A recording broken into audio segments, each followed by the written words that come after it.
Welcome on into the Triangle and Two show. I'm Luis Fernandez. He's Mark Bergin. WRAL Triangle and Two. Today we're going to be talking about the Masters, obviously. We're going to be talking about some NFL quarterback rankings and what the Panthers are going to be doing. But we will start things off with the transfer portal news and Caleb Love deciding to go to Michigan.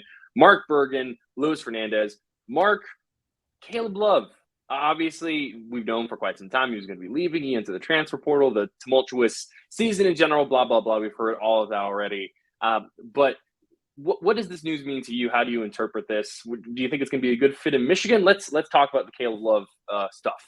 Caleb Love is going to be tasked with getting the Wolverines back into the tournament, Lewis. And I'm not talking the NIT. Now, I know a lot was made this past season with the Tar Heels missing out on the NCAA tournament, opting not to play for the NI and the NIT. But the Michigan Wolverines now are going to try to get back on track, led by Juwan Howard. He's been there for several years now after John Beilein taken over in Ann Arbor. Lewis, I thought you had a great tweet, though. I don't want to wish my life away. Come November, though, you've got two of these teams playing basketball in paradise. Yeah. The Tar Heels, the Michigan Wolverines, battle for Atlantis. How epic would it be while we're carving Thanksgiving turkey? We get to see Caleb Love go against his former squad. That is in play at this moment in time, and I cannot wait. Oh, I don't think Caleb Love harbors any kind of ill will towards UNC. I mean, it feels pretty obvious that this was kind of a mutual decision. You know what I mean? I think it's both groups, Caleb Love and UNC, are going to be better off after splitting ways here. But still, I mean, he's an athlete, and if there's one thing athletes love to do, it's find motivation. It's to find that big old chip to put on their shoulder. So Caleb Love is definitely going to find that. Honestly, from his perspective, one, I respect going from Jordan Brand to Jordan Brand. I respect that from Caleb Love. But also, I mean, he needs to be somewhere where he's going to be able to be a focal point of that offense. And Michigan's a great program. And, Juwan Howard has proven he's been able to take the Wolverines on a couple of deep runs here. So, I think it's going to be a good fit for Caleb Love, depending, of course, on what the rest of the roster looks like for Michigan. They've lost a couple of folks as well.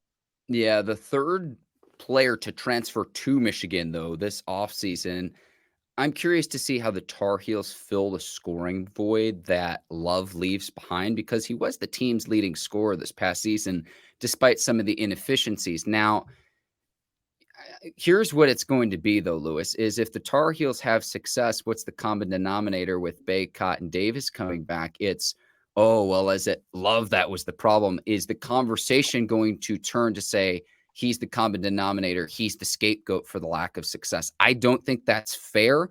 I don't think that takes into account the glue and the floor spacing that Brady Manick brought to the table that the Tar Heels point blank period did not have this past season in trying to get back to the title game, and they don't even make the NCAA tournament. So I think that Caleb Love should be remembered favorably in Chapel Hill. He's the K-Slayer. He ended Coach K's 42-year run K-Slayer in the Final Four, Lewis. You couldn't have written a Hollywood script that would be believable. No. One of the most iconic shots, not only in the history of the NCAA tournament, but in the Battle of the Blues, Duke UNC. He should be remembered favorably for his time in Chapel Hill, Lewis. I agree, and I think he will be. Time will pass, and I think he will be. But I do want to put this out into perspective, because you talked a little bit about he was the leading scorer, right? And yes, that is true. I think it was in Brendan Marks wrote an article a week or two ago, kind of just recapping everything and summarizing things. He spoke with Caleb Love's dad, and one of the things that he said was, who else was going to shoot the ball? And I think that's fair. They really didn't have, besides from an outside presence, right? Pete Nance struggled. He was not, I think, the perfect fit in kind of that stretch four that UNC was hoping he would be to fill that Brady Manick role. RJ Davis had a lot of great moments, but also struggled down the stretch. He had some injuries that he was dealing with, which I think really impacted him in the second half of February and in March. And then Armando Baycott is, a great and is going to be remembered as one of the most prolific players to ever play at UNC, especially because of how long he's been there. But at the same time, there's only so much that you can do as a big in terms of scoring. So Caleb Love had to take shots, but it's the efficiency, man. I was just weird before we got started. I was looking at some of these. I've heard this floated around, but just to really put this in perspective, right? So Caleb Love, 16.7 points per game. He shot 37.8% from the field and 29.9% from three. Let's round up to 30% there, okay? So from the field, he had 497 shots and made 188. Armando Bacot averaged 15.9 points per game. He had 334 shots, so that's 163 shots less than Caleb Love, and made 185 field goals. That is 3 less field goals than Caleb Love made. Like, so a lot of the shots, it's like, okay, I know someone needs to take them, but if you distribute them out a little bit better, if you let more people do what they need to do, the hope is you're getting more of those efficient shots that like Armando Bacot wouldn't be able to provide. RJ Davis, we'll use him as another example here, right? We go to the 3-point percentage now.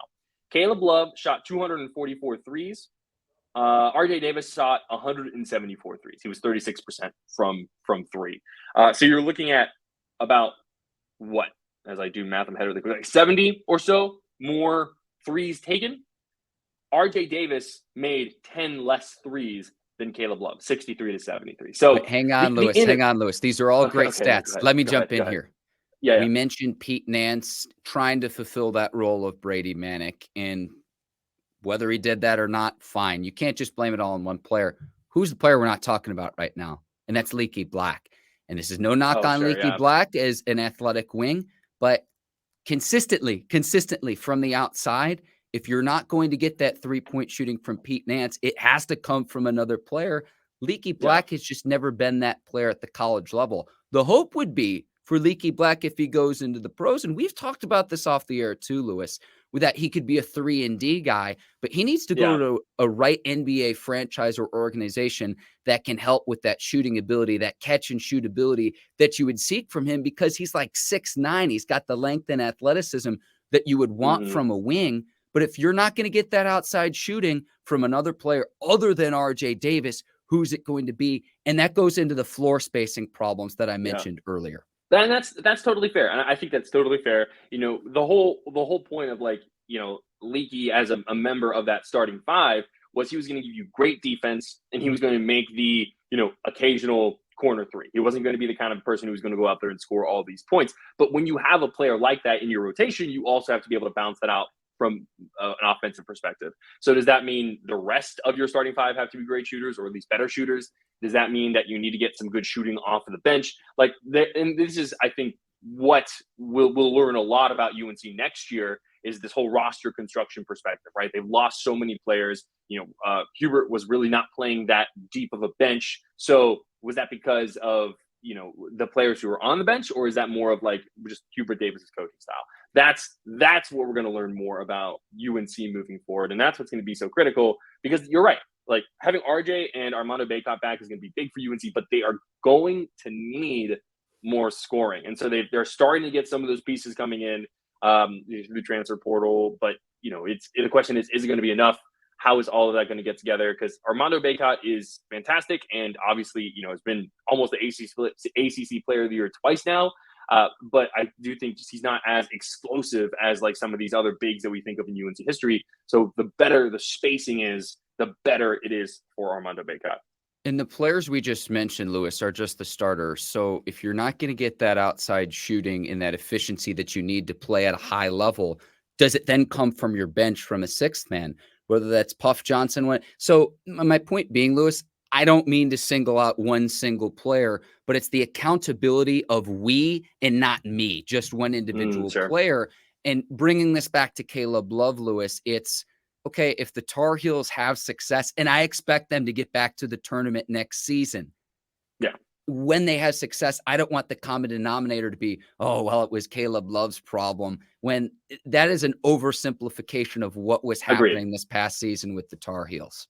Yeah, the efficiency is definitely a big part of it, but you can't just blame Caleb Love for all the issues that UNC had. I don't think that's fair. And I know hopefully he has a lot of success at Michigan. They lost their top 3 scorers, with 2 going to the draft and then Hunter Dickinson going into the transfer portal. So there's a lot of opportunity for him to prove himself. I think he his tweet that he put out there said something along the lines of like, rewrite your story. Caleb Love's going to have the opportunity to do that. 2 years of eligibility left, and I hope at least everyone in the Triangle is wishing him nothing but the best moving forward, because he's a great talent, a great player. And so the question is, can you just, round that out a little bit more from the efficiency perspective? Luis Fernandez, the UNC alum, obviously the shot in the Final Four against Duke, but how will you remember Caleb Love? I will remember Caleb Love obviously the shot at the Final Four, but I think it's more about a feeling. And that feeling with Caleb Love is, I remember this the Syracuse game specifically in 2022. UNC this was before, obviously the game where they beat Duke in Cameron Indoor at the end of the season. So UNC is on the bubble, but they are trending on the right side of the bubble. But they're also it's a very precarious position, so they need these wins. The Syracuse game comes down to the final few seconds, the final few possessions. Caleb Love pulls up from a deep three on the final possession with just a few seconds left, and the entire Dean Smith Center kind of you almost feel like no, don't do it, like that type of moment. And then he drains the three, and UNC ends up winning.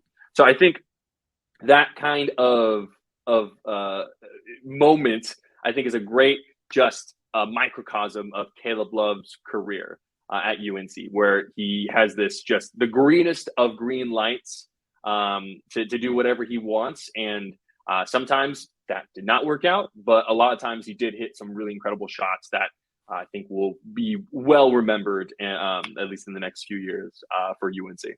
If he cleans up his efficiency, I could see him being a great heat check guy off the bench as like a sixth man in the NBA. He's already the epitome of the heat check. It's just a matter of do those heat checks start to go in.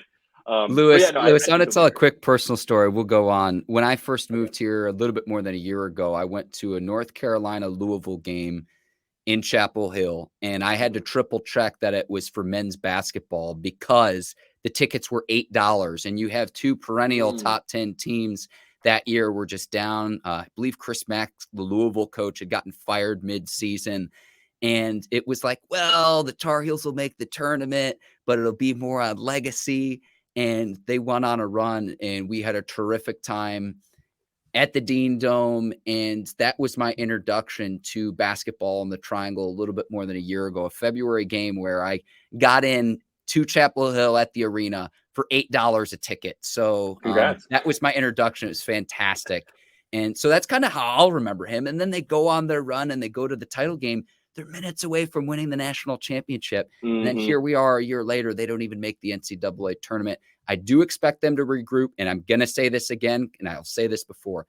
Be patient with Hubert Davis, because while it might not be great Final Four level status this upcoming season, the year after, you got the number 2 recruiting class in the country coming in. So be patient with Hubert Davis. You're not going to win the national title every year. I do expect the Tar Heels to get back into the NCAA tournament, though, in 2024. Okay, so speaking of tickets going for $8, let's go ahead and transition now to a team that I'm assuming the tickets are going to be a lot more expensive because of just how much everything has changed. The Carolina Panthers. So, Mark, we are, April 10th. We're recording on April 10th if you're watching on a different date. And we are, a little more than 2.5 weeks away from the NFL draft. The Panthers are on the clock. I have that, ESPN NFL draft, little ding, ding, ding, ding, ding, ding, ding, like that little tone stuck in my head. I'm tone deaf, so forgive me on that part. But, it's interesting because we know it's going to be a quarterback for the Panthers. The question is just which quarterback is it going to be? So what we are going to do today is rank our top 5 quarterbacks in the NFL draft. Now, we are not scouts or anything by any means, but we do have a set of eyes and we know a little bit about football. So hopefully we can put 2 and 2 together here. So Mark, I'm going to go ahead and let you go first. Or do you want to go first, or you want to go one? I honestly 2, 2? Let's start with 1. I think we're both on the same page that Stroud's going to be the top guy, the most pro ready, has the right size that you're looking for, 6'3", about 214. Played with some stud receivers at Ohio State as well. I really don't think there's much debate for him being number 1. Number 2, Lewis, I think, is where the conversation gets interesting. Are we on the same page with Stroud, though? Yes, I think that's fair. especially if you look at it from like a team perspective and what would fit best for the Panthers. I like CJ Stroud as one. I do think it's also kind of like the balancing of the floor versus ceiling when you compare one versus two, which I think I hope we're on the same page with two, but let's find out here. All right. So yes, we're on the same page with one. Who do you have as two, Mark? All right, Anthony Richardson. I knew you were going to say this. Yes, okay. Yes. For the Panthers specifically, here's why. I don't think Richardson's the type of prospect you would start week 1 of the 2023 season. This is where your signing of Andy Dalton comes into play to say, hey, you have an established veteran who started, more than 100 games in his career at this point, where he's your week 1 starter, and Richardson learns from a guy who has played at a Pro Bowl level in the NFL. No, Dalton isn't what he was several years ago. But it's not about this season for Richardson's development. It's when he's ready and you want to turn the keys to the Cadillac over to him. He has his size and speed is something we saw with Cam Newton, except this guy's even faster, 6'4", a 4.4 40. Like, he will force defenses to be accountable and to play 11 on 11. It's not your traditional drop back in the pocket passer. You're able to design packages for him, RPOs, read option plays that take advantage of his speed. That can't be the only component of his game, Lewis. But the analogy I'd make to you is to hit a home run, you've got to swing for the fences. This is a swing for the fences. He doesn't have a ceiling. He might not have a floor either, but it's the size and speed. It's how the quarterback position is played in 2023 and beyond. Go to the Super Bowl, right? Chiefs are driving down on the final drive of the game, and it was Mahomes' 26-yard scramble that put the Chiefs in a position to put that game away against the Eagles. It's a component and facet of the quarterback position to be able to use your legs to make plays. That's not always to scramble. And I think Richardson would have the ability to do that. Again, is he going to be ready week 1? That's probably what you want with the first pick. I just think there's higher upside. I could sell you on the downside of Bryce Young, but we'll get into that here in a little bit, Lewis. So I think Anthony Richardson is so interesting to me because there are a lot of people who, I follow, subscribe to, all of that kind of stuff, who know football a lot better than I do. And I feel as if, as we move further and further closer to the NFL draft, more and more of those people are starting to say, Anthony Richardson, let's talk about it. Like, let's have a conversation here. I would do like tiers with my top 5 quarterbacks, right? I think that like you have tier 1 is the guys who I think are going to be, Pro Bowl caliber, who could definitely come in, have a lot of success in the NFL, who I feel like are there is less, there's less concern with them. You know what I mean? It feels like that floor is higher. And I think that's CJ Stroud and Bryce Young. I have Bryce Young as my 2. But Anthony Richardson, to me, in terms of tiers, is more like this wild card tier, where I think that we aren't giving Anthony Richardson enough credit for what foundation he already has, what mechanics he already has. He has the ability to play really well from the pocket. He has a good pocket presence, and I think that's kind of forgotten about sometimes because of his athleticism, because of his size. His accuracy, I think it's like almost there. It's the kind of thing where you tweak a couple of basic mechanics and his accuracy could improve. So to me, like I look at Anthony Richardson and I keep saying the exact same thing this entire offseason, which is that to me, it's like a Patrick Mahomes-esque situation. That's just recency. Like I'm not trying to say he's going to be Patrick Mahomes, but it's the kind of thing where if he gets drafted early, goes to a team that has a good offensive system around it, has a good coaching staff, they can train him, they can help build him, and so you don't rush him into starting. I do think Anthony Richardson very well could start week 1. I do think that is a possibility. But I do think that it may be better off for him to have a little bit of time to grow and learn. Bringing up Andy Dalton, I think, is a great example. But this is one of those situations where sometimes picking number 1, if there is not like a for sure number 1 guy, is almost harder because you have to make a decision. Yes. Versus I'm with you there. Make a decision for you. You know what I mean? Like, so if, like, let's say, now here's like, if this is the situation, right? Let's say, CJ Stroud goes 1, Bryce Young goes 2, and then the Cardinals are up at 3. They have Kyler Murray. They're not going to pick a quarterback. Mm-hmm. So then you have one of these higher tier teams. Maybe it's the Colts who pick 4. Maybe it's some of these other teams who are further back. They have the opportunity to trade up a Cardinals roster that is very bad right now. So the Cardinals get more picks. They trade up. And then you have a team who may be more likely to take a flyer on Anthony Richardson. Maybe, the picks drop a little bit and someone gets him like in the top 10, top 15. You don't know.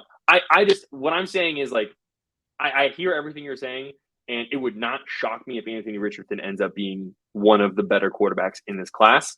But it's so hard. It's so hard to know, because I do think with any of these quarterbacks, it's going to be what system do they go to. But my number 2 is Bryce Young. A big walk around way to say that. I do think that obviously the size is a big issue, right? And we've talked a lot about the notion of like, sometimes there are rules and then there are exceptions to those rules. And it's hard to just say that every good quarterback in college that is like 5'10" and a little bit around 200 pounds is going to be the exception to that rule, is going to be the Drew Brees, is going to be the Russell Wilson to that rule. So, that is a little bit tricky, especially when you're thinking number 1 overall. But I think if you were to remove size from the equation and just compare everything else, that's a big part of the equation, I know. But if you do that, a lot of people are going to put Bryce Young over CJ Stroud. Yep. I think that if the Panthers feel confident in their ability to protect him, I think that I could totally see Bryce Young going number 1 overall.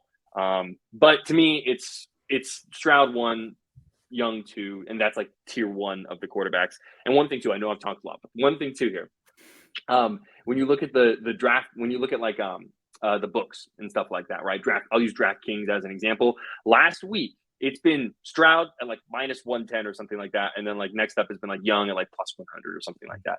So, essentially for the number 1 pick in the draft. So it's been like Stroud, Young, Stroud has been the favorite. Last week, it shifted for a little bit where they were both sitting at minus 110. And so essentially it was a toss up. And now if I go to DraftKings and look at their sports book for the number 1 pick in the draft, Bryce Young, I think this may have even changed from we got breaking news here on WRAL Triangle and Two. No. Oh, wow. Okay. So maybe I looked at it incorrectly, but right now, when I look at it, Bryce Young is sitting at minus 120 and CJ Stroud is sitting at minus 105. So that's as of, according to this, that's as of Thursday. Oh, no, this is talking about the NFL draft.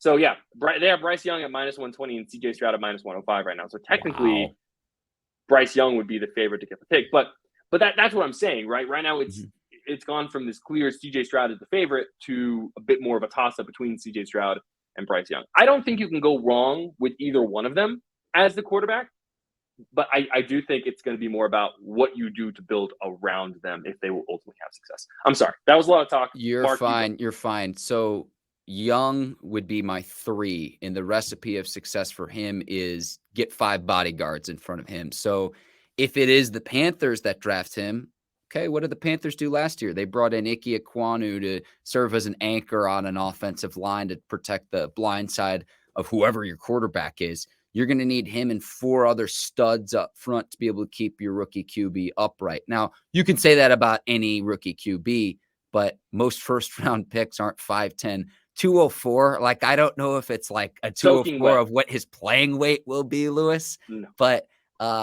you mentioned Drew Brees. You mentioned Russell Wilson. Those are the exceptions, not the norm when it comes to not young rookie quarterbacks, but undersized quarterbacks that have success in the NFL.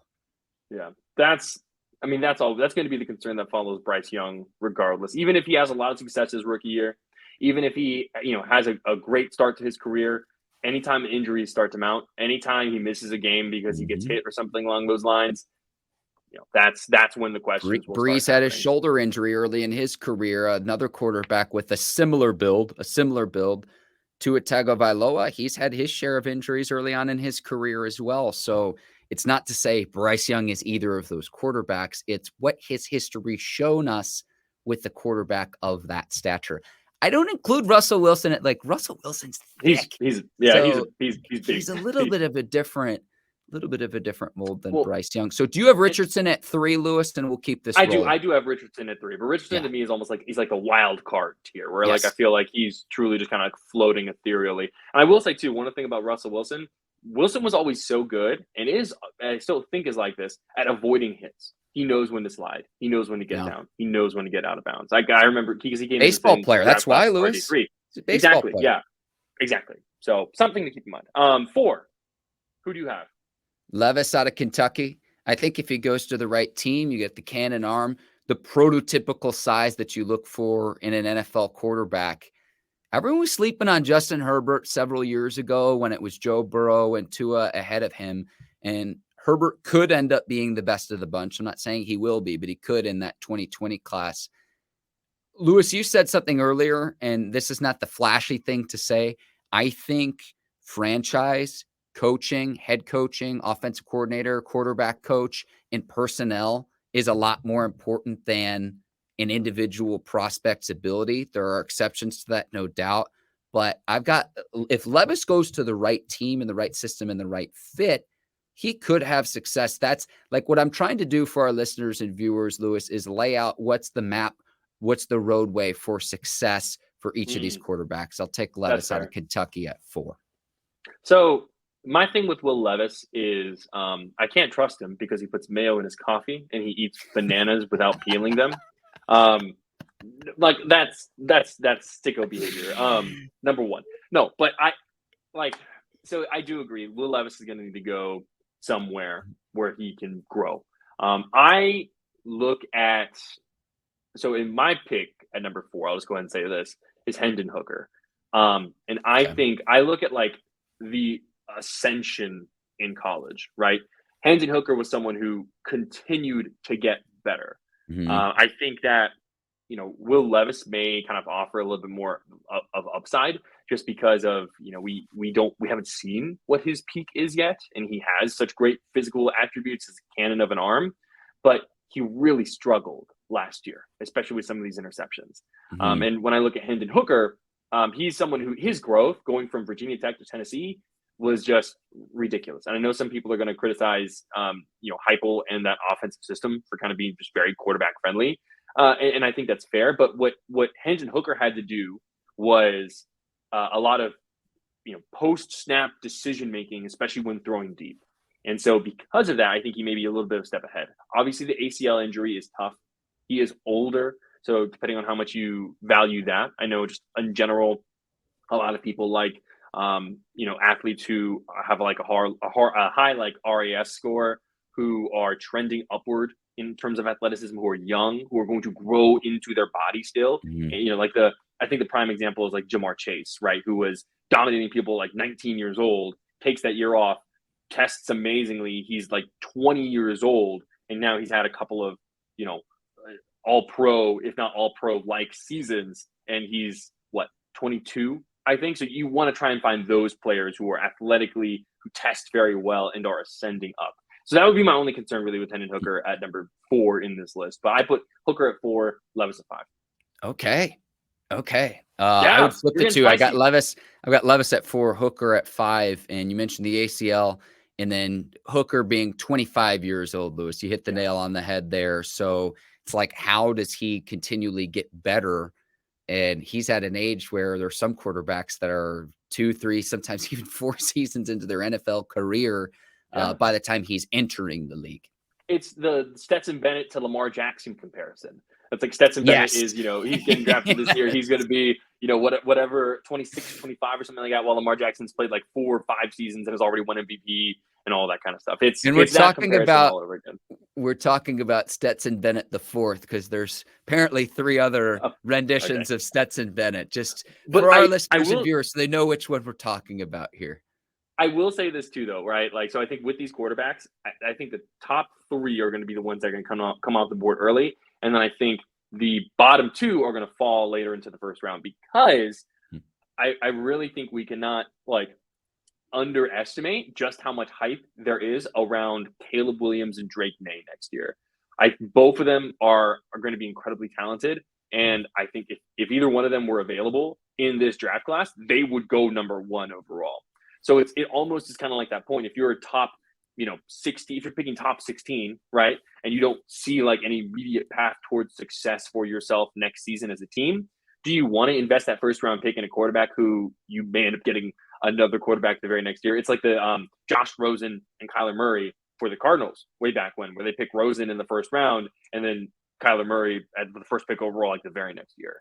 So that is something to keep in mind as well with how these teams are picking in the first round. Lewis, if you notice a twinkle in my eye, that's because the hair on my arm, and you can see it, it's standing up right now. Bring the Heisman to Chapel Hill. We need it here in the Triangle. Drake Main Company getting after it in 2023. Sign me up.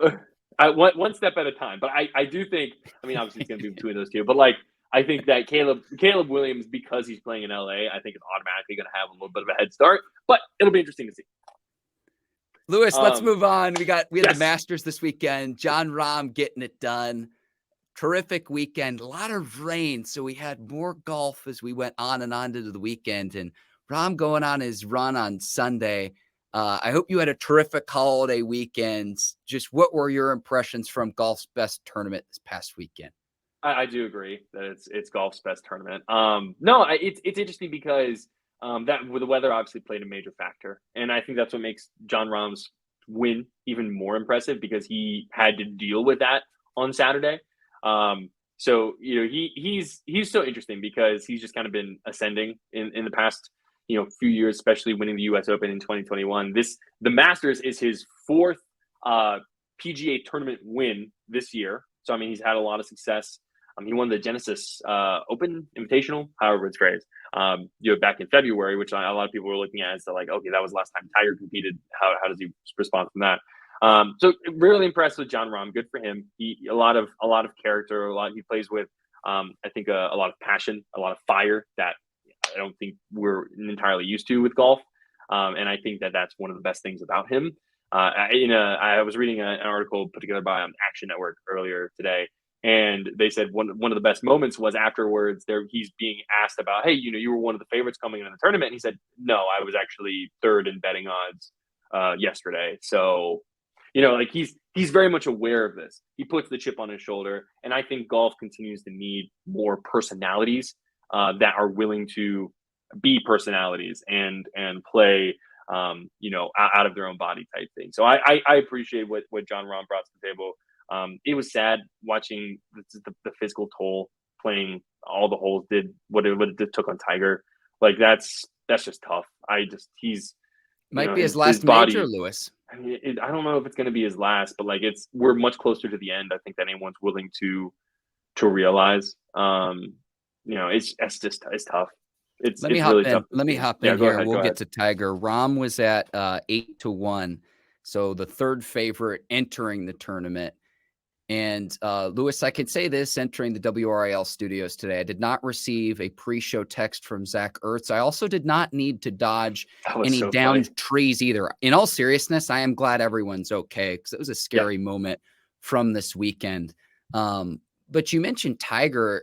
The analogy I had with the people I was watching it with was almost like Michael Jordan on the Wizards, where he still shows flashes from time to time, and he was able to make the cut as it was this body that didn't hold up, but it's just not at the same level of, can you not just compete, and he's still playing at a really high level to make the cut, but are you in contention to even try to win a tournament like this? And that's where the physical toll, everything Tiger's been through with all of the different various injuries he's had. On top of the car accident, it's a lot. Well, and I think too, I would almost relate it to kind of like Peyton Manning in his last couple of years with the Broncos, where like he knew how to read the defenses, but he physically could not throw the ball very far. His body just was not cooperating. And unfortunately in sports, time is always ticking. And so you see some of the best sports athletes out there, Father Time catching up to them. I mean, LeBron seems to be like the only exception that I can think of, like as of recently, but it's just not sure he's human, Lewis. No, he's not. One other thing too, I mentioned this on our last episode too. Had Woods won the Masters, and if he ever wins it again, He'd be the oldest player ever to win the Masters. So he's going up against history. He's 47. Jack Nicklaus at the age of 46 is the oldest to win the Masters and put on the green jacket. So Tiger it would be historic if he won. And you think about how many great players there are on the tour, technology, modern medicine that exists now. And to accomplish a feat like that in 2023 or back when he won in 2019, I think is even more so impressive than it was back in the 80s to accomplish the feat when Nicklaus did it. So that's just kind of where my thought process is. And for selfish reasons, I'd like to see him give it at least one more go where he makes the cut and makes it through all 4 rounds just to see what he can do. Because we said this too on our last show, Lewis, if Tiger Woods is in contention, all other storylines, whether it was Scheffler repeating, Rahm winning his first green jacket, Rory McIlroy trying to complete the Grand Slam, the disruption, and the dichotomy between the PGA and LIV, they all take second place to where if Tiger is in the mix, that is by far the number one storyline. And so for selfish reasons, I hope we get one more go around where we could play all 4 rounds and we can see what the greatest of all time could do. Yeah. The LIV people, by the way, really competing there towards the end. I mean, Phil Mickelson and I Brooks thought Koepka, Brooks was going to obviously. do it. I mean, he led after 36 and 54. Like, he kind of fell apart there towards the end, but the LIV golfers are definitely going to be there competitively at these majors moving forward for the rest of the year. You can see that. Also, speaking of old, like shout out to Freddie Couples for doing his thing and making the cut. The oldest player to ever make the cut. I think he beat the previous guy by like 108 days. I saw that graphic. Yeah. Yeah. Shout out to him. He's always been someone who, is like, it's fun to watch him play. I remember, was it the British Open a few years back where like he almost ended up winning it? But either way, he's one of those guys it's fun to see kind of continue to compete and all that stuff. He had a great quote about he's not out there trying to compete against like the top golfers. He's just out there trying to compete against himself, which, hey, that's deep. That cuts deep. I like it. I like that as a departing message as we wrap up here on WRAL Triangle and Two, Lewis. Words of wisdom. Who knew? Who would have known? Like I said, Lewis, I hope you had a terrific holiday weekend, action-packed weekend. We were blessed with the news of Caleb Love transferring on Friday. I do want to just give a shout out really quickly, Lewis, because I know you were filling in last week on the OG on 99.9 The Fan here in Raleigh. I had the chance to fill in with Joe Giglio on Friday as well. So thanks to a lot of people behind the scenes who made that happen as well. I had a lot of fun filling in and keeping the seat warm for Joe Ovies. I hope we did a serviceable job, Lewis. I think we did okay. Much to work on, much to improve. I think we did okay. Always. That's going to do it for us. Thank you all so much for listening and watching. However you're doing it, be sure to come find us on the 999 YouTube page, as well as wherever you get your podcasts. New episode Mondays at 5 o'clock. I'm Luis Fernandez. He's Mark Bergin. That's going to do it for us. We'll see you next week. Y'all have a good one.